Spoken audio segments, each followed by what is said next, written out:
G'day everyone, welcome to another episode of The Profitable Practice. I'm here with Joe Turner, one of Australia's leading allied health professionals, cookbooks, TV shows, working with celebrities, working with sporting stars, and we're going to dive in really quickly into her backstory today with her business and some of the lessons that she wishes she could turn around and change if she had her time again. We're going to get stuck in right after this.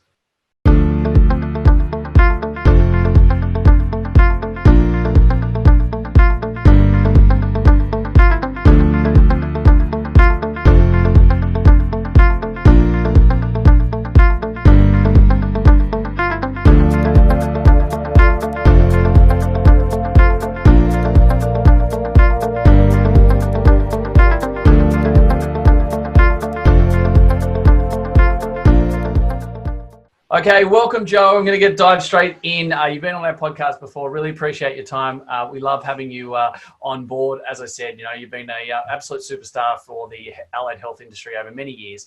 And we were just having a chat about a few things. And I went, you know what, this would make a really good podcast. I'd love to be able to hear more detail. So thanks for joining us again today and talking about a bit about your backstory, but what you'd actually go back and do.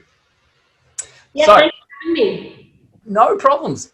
So let's just grab a 90-second snapshot. If it's possible to pack everything you've done into 90 seconds, you can't go closer than that. But just give us a really quick snapshot of the last 20 years of your professional career in 90 seconds.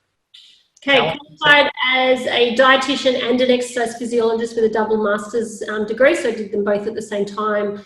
I started private practice straight out of university, pretty much what you advise not to do, at least on the dietitian point of view. Me too. And I also took a part-time job at Diabetes Australia New South Wales, and within about 2 months became not only the health prevention manager, so diabetes prevention manager, as well as the exercise physiology manager of Diabetes New South Wales. And worked there for 2 years while setting up my private practice part-time. Pretty much worked, even up to full-time there and come back and actually do 3 hours of private practice after a full day's work, and then work Saturdays. I then worked for the Cronulla Sharks. I worked for Australian ice hockey. I worked with Parramatta Eels, Tennis Australia, Cricket Australia, Golf Australia.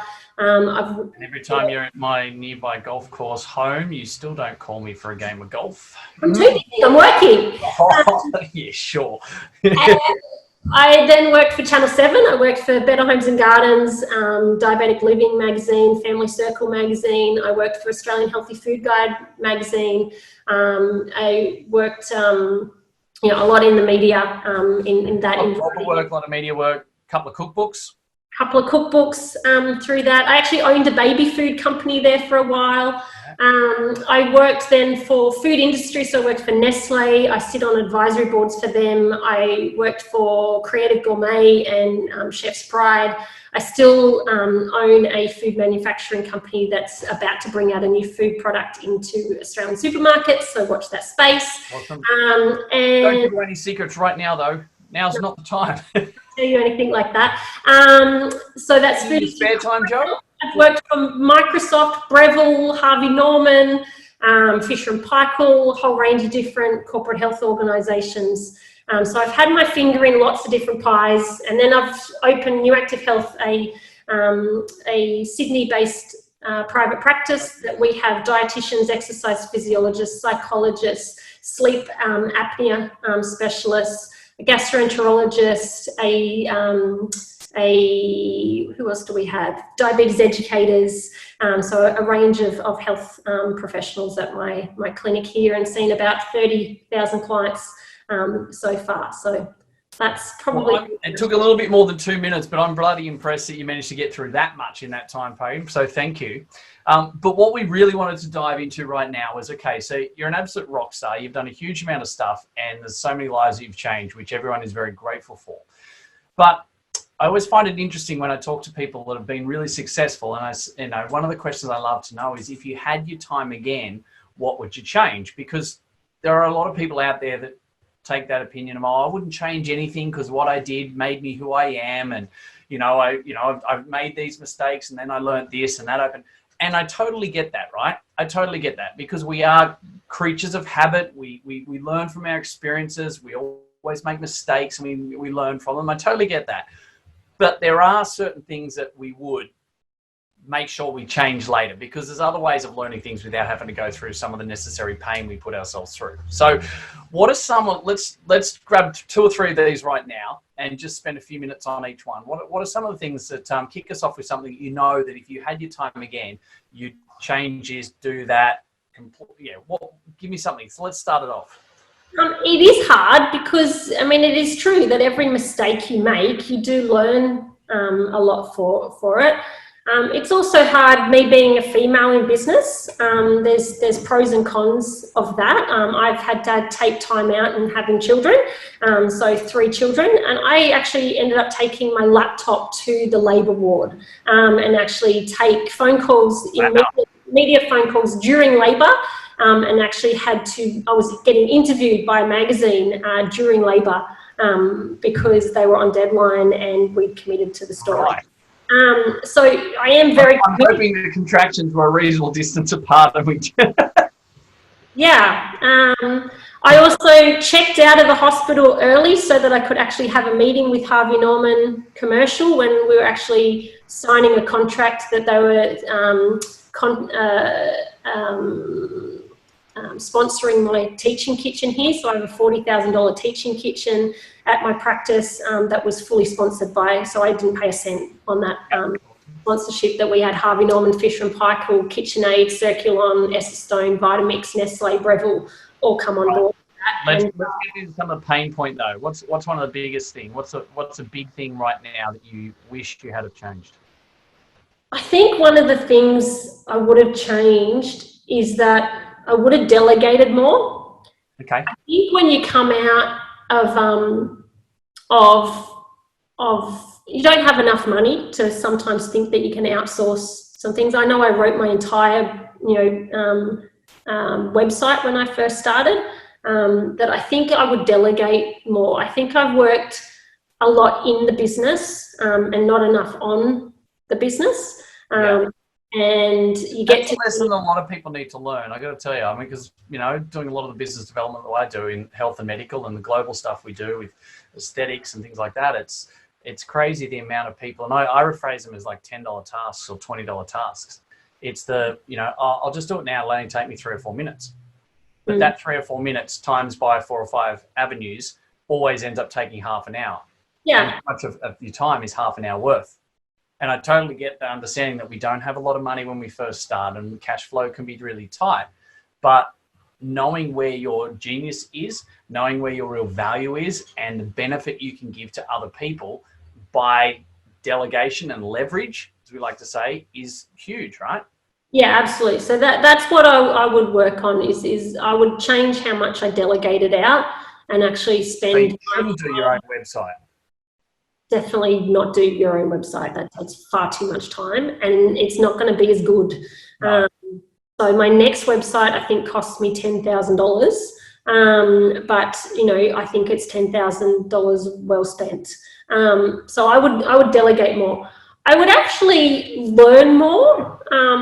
So I would actually... This is an interesting one because you've got double degrees, you've got masters, et cetera. You do a lot of scientific work, research, and that type of stuff. What do you mean by learn? Like what specifically? I think some mistakes could have been if I actually either had a business mentor earlier on or I upskilled in business rather than being a clinician. I spent a lot of energy and time being a good clinician and not being a good business. Yeah. I think I've lucked out with being successful in business in using common sense and stuff, but I think I could have learnt. I've been burnt a few times by either people that have worked for me and seeing loopholes in contracts. I had a psychologist that rented my room and I didn't actually put the money down and actually employ her, and therefore I didn't own the actual patient. So when she decided to leave, she took all the patients with her. Yeah. So just mistakes that you make in business. I was speaking to a physiotherapist the other day that he made a massive mistake when he bought a practice without actually, and was just too naive in not knowing what to look for in the contract, what to look for. So I think could be possibly the delegation a bit more of getting a lawyer, getting things to look for. But I think, you know, whether it's an MBA, whether it's doing, you know, kind of the courses that you deliver, that I think, you know, some of those things weren't available when I first came out. So to give myself credit going, you know, I say I do it now, but that's only if I was coming out of uni now, when the actual courses are available. You didn't do my course before I even put it together, Joe. How dare you? So I would really recommend I think people to do that and upskill. Now, I luckily was a bit of a nerd at university. It's still probably a bit of a nerd, but I'm not saying a thing. Zip, okay. But at university, I actually used to sit in all these different lectures, mostly because there was a kid. And you actually went to lectures at uni. You weren't at the bar with us. I mean, I was a total nerd. I went to every single lecture at university, but I didn't just go into my lectures. If I met, particularly if there was a cute guy, I was going to actually say, is this related to a guy by any chance? Absolutely. So if I met a cute guy that was doing law, I would actually go sit in the law lectures with him. And so first year uni, second year law things, I took marine biology, I took marketing. So even how I knew how to write a website is actually, I did pretty much, you know, the whole subjects with marketing guys. And then it would be really hard because I kind of didn't want to date them, and I still wanted to go to the lectures, so I just had to This is going down a path I did not expect, okay? I'm just going to put that out there right now. There's a lot of other questions I'm now ticking over my head. Lectures. All I was doing with the guys was going to their lectures. That's it. But I'd learn more. The more, I think those were really good skills of learning some law skills and marketing skills. But it doesn't mean go do your own website. Yeah. And I think the more you realise you don't know. So the more you educate yourself in law, the more you educate yourself in business, you actually realise how much there is to learn, and that's when you really respect the having those other people involved in your business. And when we talk about business before, I think that's a really pertinent part as well. Like you don't know what you don't know, right? And I'd love your take on this, because when I think about, we come out, we try and be the great practitioners, as you said. You know, we're encouraged at uni to be, you know, have our clinical skills and our diagnostic skills, and, you know all of our different tests and special tests and all this and blah, blah, blah, and put this, and it's all academic. It's all, you know, terminology and jargon, etc. And we put all that together. Then we get down to the real world, and we again try and learn, because we know that we're, you know, we're quite green. You know, we need to be able to learn. We need more experience. We're going to have a lot of trials and tribulations after the first couple of years of uni. So everything in our mentality is about getting better professionally, upskilling, doing more courses, and we're better technician. But there does come a time for some people after 2 or 3 years, some people 5, 10 years, doesn't matter on the timing. But there's an avenue when if you are someone who goes into business or into private practice, where you actually realize that the competitive nature of being a better practitioner is actually become a detriment to your ability to be a business owner and a good business leader. And for me, I love your thought on this, because I like to be able to, I feel it's because a lot of us get into like exercise science, you know, biomechanics course or something to do with dietetics or physiology or physiotherapy. And we've come from sporting backgrounds, or we're quite active. You know, it tends not to be the really overweight slobs who have no desire in health and exercise to do it. It's the people that actually are interested in this.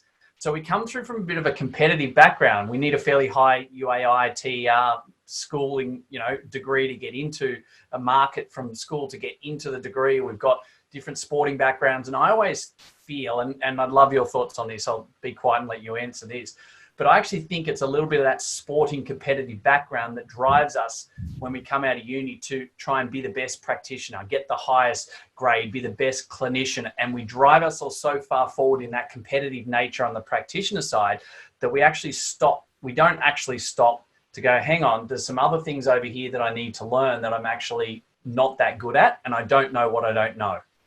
What do you think about that? You need to decide that if you're going to be the owner of the business, are you going to be the director? And I think sometimes people go, I want to be the director of a business. I want to be the CEO of the business. Yeah. You need to see, do you have the skills to be the CEO. You might have the skills and the passion to be a really good clinician, and therefore you should stay being a clinician and hire You've someone. got huge numbers, great retention, change people's lives, great outcomes, but You have to remember, you're not the director of the company. You are a clinician in the company and happen to be the owner of the company. You can be the owner and be making the profit, but don't be the director. Don't be the CEO of the business if you're not going to take on those roles. And if you can design your business as though, if you want it to be a big business, you would normally have a CEO, you'd have head of marketing, head of legal and things like that. Now, if you're a big company, these would be full-time roles. But if you are not a big company, you still need to have those roles. They just have to be part-time. They have to be outsourced on a contractual amount. Don't have them not there. Don't sign a contract without the lawyer seeing, the contract. And it's worth spending the money, having a lawyer in your business to actually make sure. It's worth having the money, having someone head of marketing. Even if it's only an hour and you have had to actually do the work for it, still have a professional teach you how to do that properly, and build the business as though it's a big business. Just make them smaller roles rather than full. Know your worth, know your role, know where you're best suited. No, you have to hire yourself. This is where you are best suited in this company. Because no one can be everything to everyone, right? It just doesn't work. If you are going to be everyone in that role, if you are going to be marketing and everyone in your business, just make sure you've got mentors in each area of that, because these other big companies, if you're going to try and compete with them, they have a professional lawyer doing their legal work and a professional marketing guy doing their marketing work. So people that do the sales, the operations, and try and actually learn more and actually be the expert in all of those areas. But even trying to juggle being often people see me as a dietitian, not an exercise physiologist, or an exercise physiologist not being a dietitian, because some people don't really believe that you can actually be an expert in both. And so I don't believe in business you can be an expert in every single part of your business. You can't be the best of the best in all of those areas. The only other thing, and I think we wanted 3, but I think this is 4, I would have started a social media academia. Now, social media didn't exist when we first started.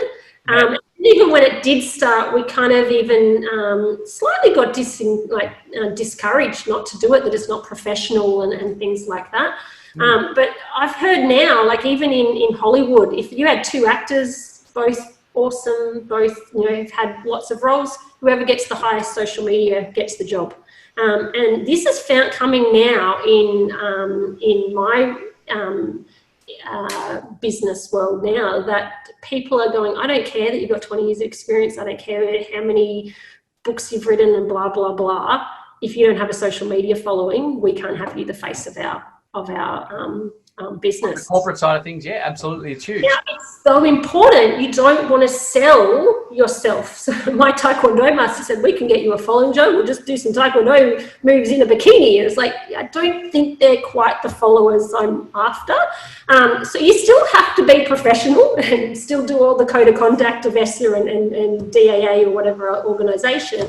But I think it is an area that health professionals can give more, and it's not about trying to just have social followings, but actually try to actually show the public what our worth is and how our knowledge is. And that's not speaking too much jargon or anything like that, but trying to engage with the audience and give away your secrets for free. Absolutely. This is going to be a different podcast we could do, because honestly, there's 2 parts of this. I think we could have 20 podcasts, because why I used to talk weekly on radio is the fitness industry do it so much better than allied health professionals in regards to social media and things like that. So that's the first thing, and again, we're not going to get into that battle as the allied health and who knows more of this and that, blah, blah, blah. That's not what this is about. But there's a lot of allied health professionals that go, oh, they're just this, they're just that, but they've got following, etc. It's only because they've focused on it and they've done the right thing in and around it first and foremost. But yes, it's a very, very interesting topic to dive into in that avenue, because there's a lot of people that you can do this, you can't do that. And there's a lot of people that I still feel in allied health, and you've said it then, like you're saying, give away your secrets. To me, I think there's 2 parts. One is that no one ever really is doing it in allied health. They feel like, I can't give them that, because if I give them that for free, they won't come and see me, because they're not going to there's nothing else type of thing. And I go, really? Like, is that all you've got? You're a one-trick pony? Like, you can only do a 3-minute video once a week and that's all you give? Like, you can literally, and the thing is this as well as I do, Joe, is that it's not actually like the model, it's the implementation. It's not come and see Joe Turner once because she's going to give you the gold nugget. It's the fact that I'm going to keep coming back and back because you're going to implement, you're going to modify, you're going to make me accountable, we're going to do the following. And it's the same as business development as well. We can give them the models and the structure, but at the end of the day, you should be able to give so much of that away, which is what we do, because it's then the actual implementation, the tweaking of that 10 or 20% for that person individually, where the massive amount of benefit actually is. Yeah, look, I mean, I personally think that anything I have given away free on social media, I've had a lot more clients come in the door from actually giving them more information than trying to just sort of have a pretty picture or something like that. So giving free recipes away, then people go, oh, I want to come to the cooking classes. So, it's thinking, oh, but they won't buy my cookbook if I give it all away. People still want the book.